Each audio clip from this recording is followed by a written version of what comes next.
గాణగాపూర్లో 3 రోజులు ఉంటే మీ కష్టాలు నిజంగా పోతాయా? ఈ మాట స్వయంగా దత్తుడు చెప్పాడని మీకు తెలుసా? గాణగాపూర్ అనేది కర్ణాటకలో ఓ పవిత్ర క్షేత్రం. ఇక్కడ దత్తాత్రేయ స్వామి శ్రీ నృసింహ సరస్వతిగా అవతరించారు. అమృతామ్మ మాధవులు అనే బ్రాహ్మణ దంపతులు సంతానం కోసం ప్రార్థించగా స్వామి కలలో దర్శనమిచ్చి నేనే మీ కుమారుడిగా జన్మిస్తాను అన్నారు. అలా జన్మించిన మహానుభావుడే నృసింహ సరస్వతి స్వామి. చిన్న వయసులోనే వేదాలను ఎంచుకుని గురువుగా మారి దేశమంతా తిరుగుతూ రోగాలు, దుఃఖాలు, అజ్ఞానం తొలగించాడు. చివరికి భీమా అమరజ సంగమం వద్ద గాణగాపూర్లో స్థిర నివాసం చేశాడు. ఇక్కడ ఆయన చేసిన అద్భుతాలు ఎన్నో. నిస్సహాయులకు ఆరోగ్యం, సంతానం లేని వారికి సంతానం, దరిద్రులకు ధైర్యం, భక్తులకు శాంతి.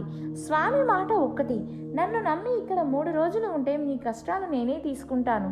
అందుకే నేటికి వేలాది మంది గాణగాపూర్లో 3 రోజులు నివాసం చేస్తారు. స్వామి శరీరాన్ని విడిచిన శక్తిగా ఇప్పటికీ అక్కడే ఉన్నారు అని అంటారు. నమ్మకం ఉంటే దత్తుడు దూరం కాదు. ఆయన పేరు పలికితే చాలు, దారి చూపిస్తాడు. మీరు దత్తుని నమ్మితే జై గురు దత్త అని కామెంట్స్ చేయండి. Thank you.